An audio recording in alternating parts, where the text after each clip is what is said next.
Au nom du Père, du Fils et du Saint-Esprit. Amen. Grande joie d'être là avec vous en ce samedi 2 avril. Et demandons aussi l'intercession de la Vierge Marie, spécialement ce samedi. Chaque samedi est dédié à la Vierge Marie, qu'elle puisse vraiment nous aider à vivre bien ce temps de carême. Marie, c'est la femme qui a dit oui à Dieu. Elle a toujours dit oui à Dieu.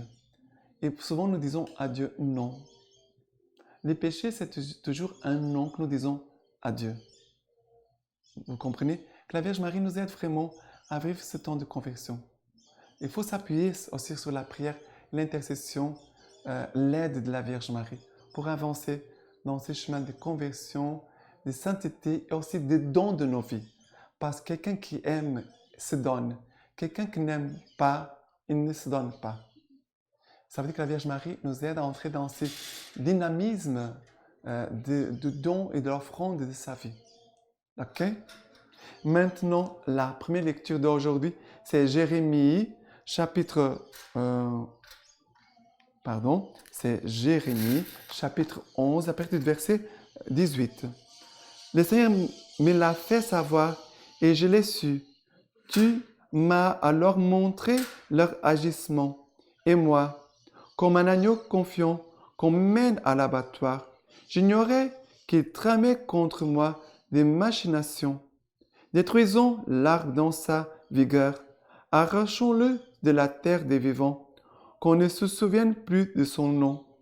Le Seigneur Sabaoth, qui juge avec justice, qui scrute les reins et les cœurs, je verrai ta vengeance contre eux, car c'est à toi que j'ai exposé ma cause.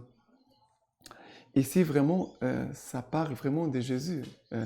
C'est dans le prophète Jérémie, plusieurs siècles avant la naissance de Jésus, mais ici, Jérémie parle, et ce que Jérémie dit ici, il a vécu ça. Jérémie, c'est un prophète qui a été beaucoup méprisé par les gens de son peuple, dans son époque. Il était un prophète, mais les gens se tournaient contre lui, voulaient faire du mal à Jérémie. Il va souffrir beaucoup dans les mains des prêtres, du peuple de son époque. Voilà, c'est pour ça qu'il dit et moi, comme un agneau confiant, qu'on mène à l'abattoir, j'ignorais qu'il tramait contre moi des machinations. Détruisons l'arbre dans sa vigueur, arrachons-le de la terre des vivants, qu'on ne se souvienne plus de son nom. C'est la passion, c'est la mort de Jésus-Christ. Vraiment, Jésus-Christ, comme un agneau, muet, ne parle pas.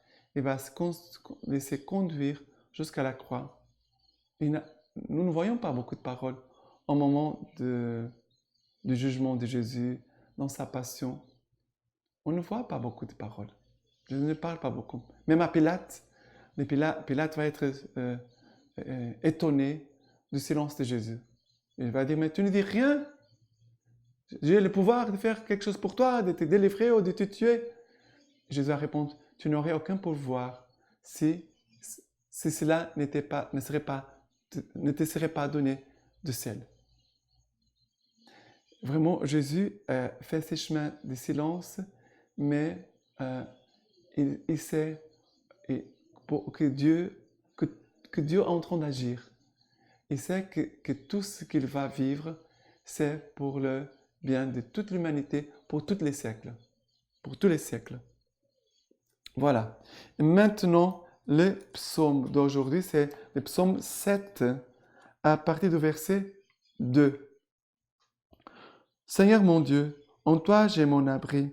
Sauve-moi de tous mes poursuivants, délivre-moi.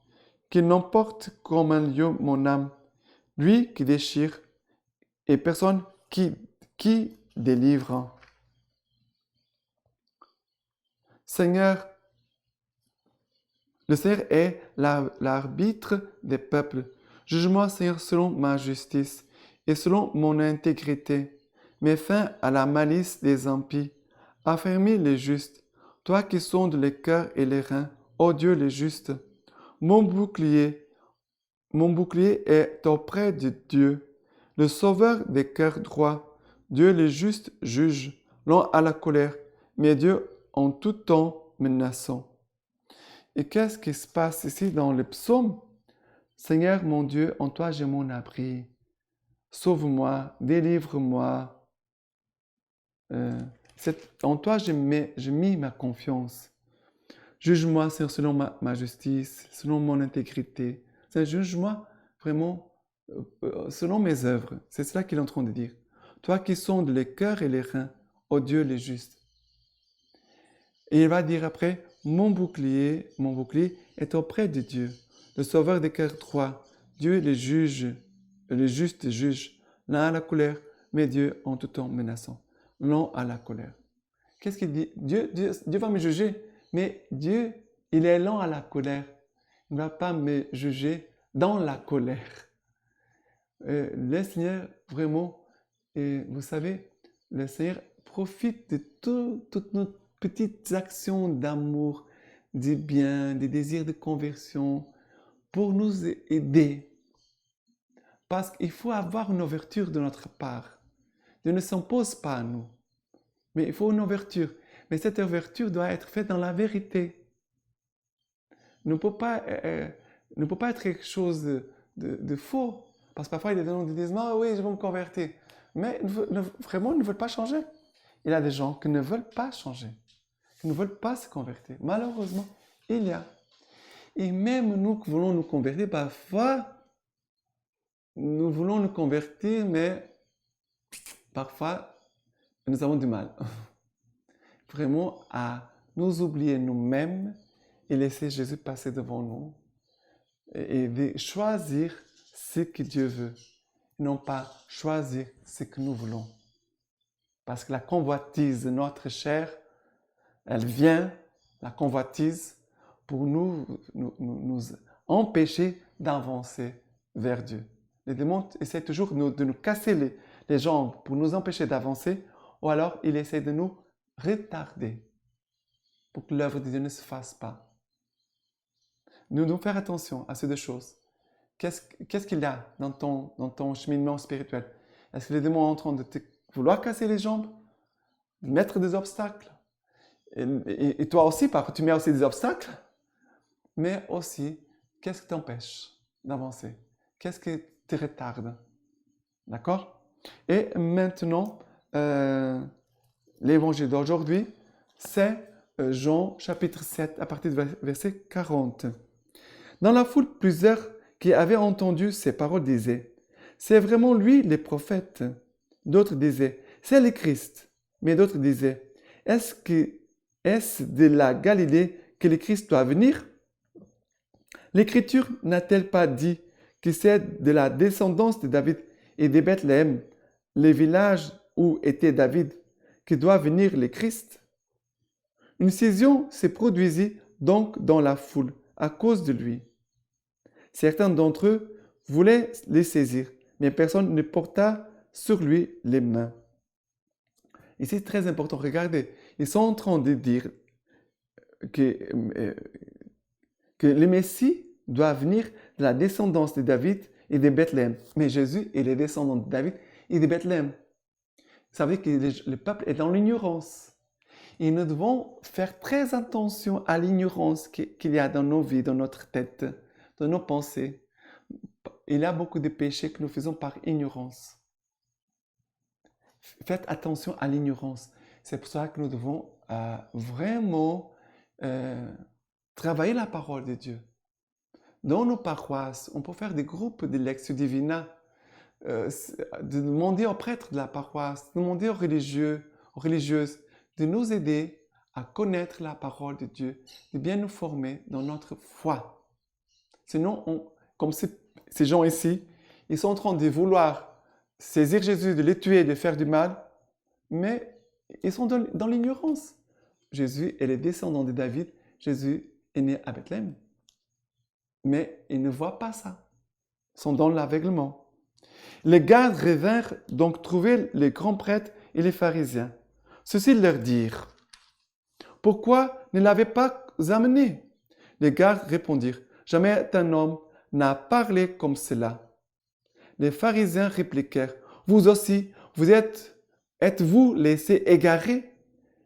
Est-il un des notables qui ait cru, est-il un des notables qui ait cru en lui? Ou un des pharisiens? Mais cette foule qui ne connaît pas la loi, ce sont des maudits. Nicodème, l'un d'entre eux, c'est lui qui était venu trouver Jésus, précédemment leur dit, notre loi juge-t-elle un homme sans d'abord l'entendre et savoir ce qu'il a fait? Ils lui répondirent, es-tu de la Galilée, toi aussi? Et tu dis, tu verras que ce n'est pas de la Galilée que surgit les prophètes. Regardez, ceux qui sont dans l'ignorance vont dire, va étudier. Voyez la contradiction qu'il y a ici. Mais ce qui me touche ici, c'est les gardes vont dire, jamais un homme n'a parlé comme cela. Ça veut dire que les gens qui ont écouté Jésus, les gardes, ont été très touchés par la parole de Jésus, par la présence de Jésus, par les témoignages de Jésus. Et c'est cela que le Seigneur veut séduire notre cœur. Vraiment. Mais il faut écouter Jésus et le laisser nous parler à chacun de nous. D'accord? Pour être proche de lui, il faut vraiment l'écouter. Être proche par l'écoute. D'accord?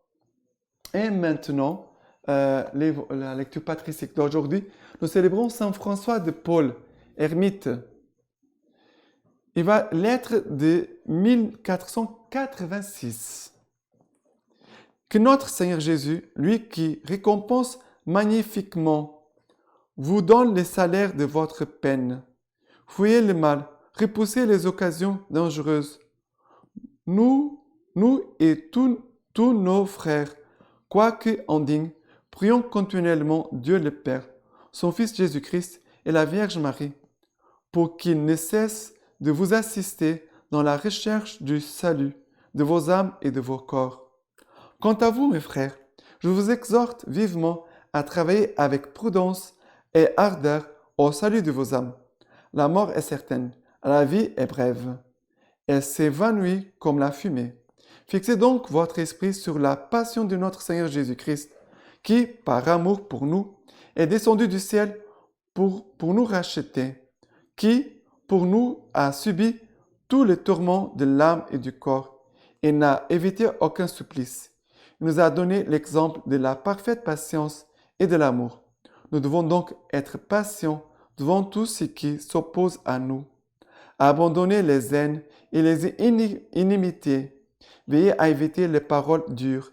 Si elles se sont échappées de votre bouche, ne répugnez pas à procurer le remède par cette bouche qui a causé les blessures. Ainsi, pardonnez-vous mutuellement pour ensuite ne plus vous souvenir de vos torts. Garder le souvenir du mal, c'est un tort. C'est le chef d'œuvre de la colère, le maintien du péché, la haine de la justice. C'est une flèche à la pointe rouillée, le poison de l'âme, la disparition des vertus, le ver rongeur de l'esprit, le trouble de la prière, l'annulation des demandes que l'on adresse à Dieu, la perte de la charité, l'iniquité toujours en éveil, les péchés toujours présents et la mort quotidienne. Et dire, qu'est-ce qu'il dit? Tout cela, cette liste, elle se résume en garder le souvenir du mal, que c'est un tort, dit Saint François de Paul. Ne gardons pas le souvenir du mal. Ne gardons pas surtout le souvenir du mal des autres.